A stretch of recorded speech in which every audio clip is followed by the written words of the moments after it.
getting fit and strong in a really short period of time. Now here's a great question. How much time have we wasted as a human race getting fit and getting strong? Love being puffed.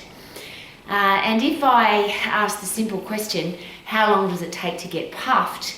When you work at 100% effort, it takes 10 seconds. If you put in 100% effort, that's the fight and flight system, you'll get puffed. Now here's the question. If you put in less than 100% effort, what kind of result are you going to get? So if I do anything less than 100, I'm going to get less than 100% result. I think that's just common sense. That's just logical. So why would we do any form of exercise that doesn't make us put in exactly what we need to get our fittest and strongest? So from a puffing point of view, that's 10-second interval sprints.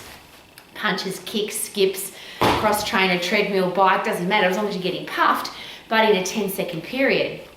Then if you want to get strong, you need to overload every muscle and bone, ligament, tendon and joint in your body. And you need to do that safely, and you want to get the best result in the shortest period of time in the safest way possible.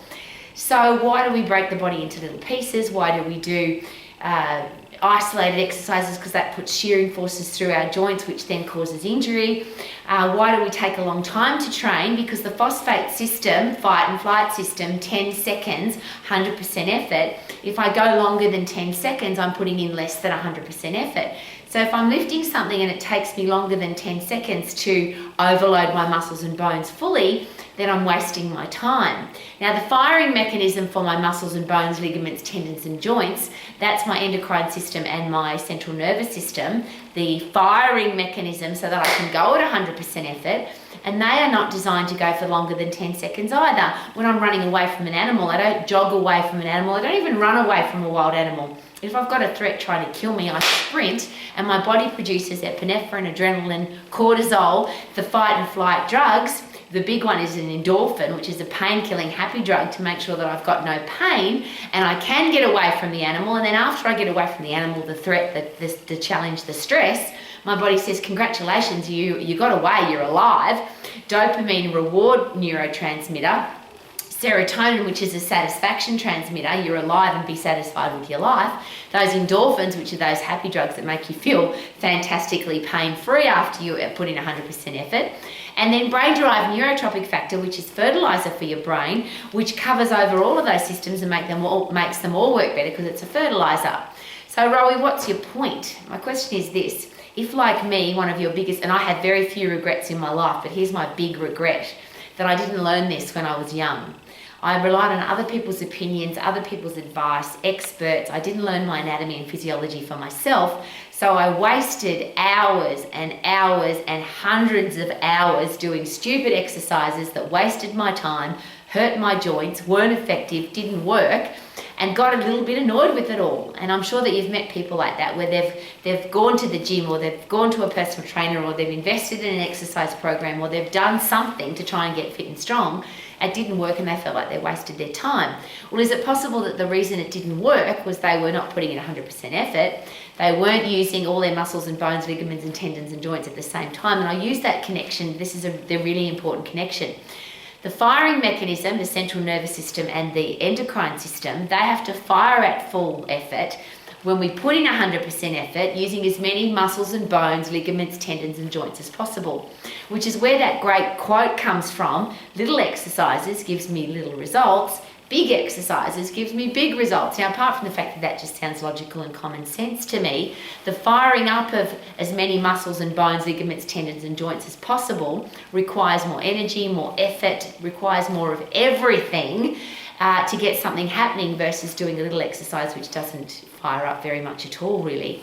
So how quickly can you exercise? And this is just something to consider. If you learn your anatomy and physiology, and you'll get this straight away.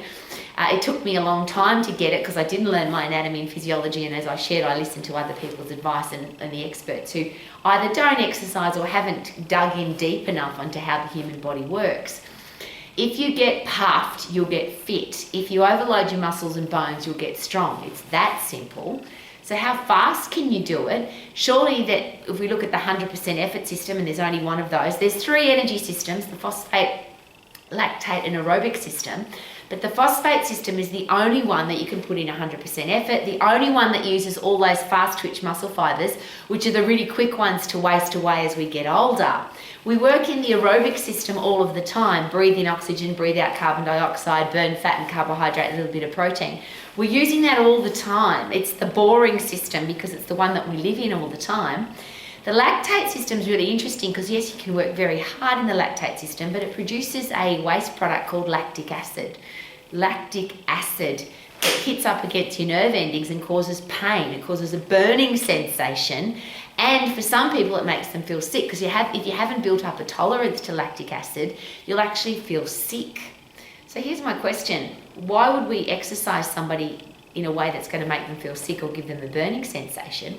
Why would we exercise somebody at less than 100% effort? Why would we put somebody into the aerobic system, which is what yes, we want to be fit in the aerobic system, but when I get really fit in the phosphate system, everything else dominoes down from there.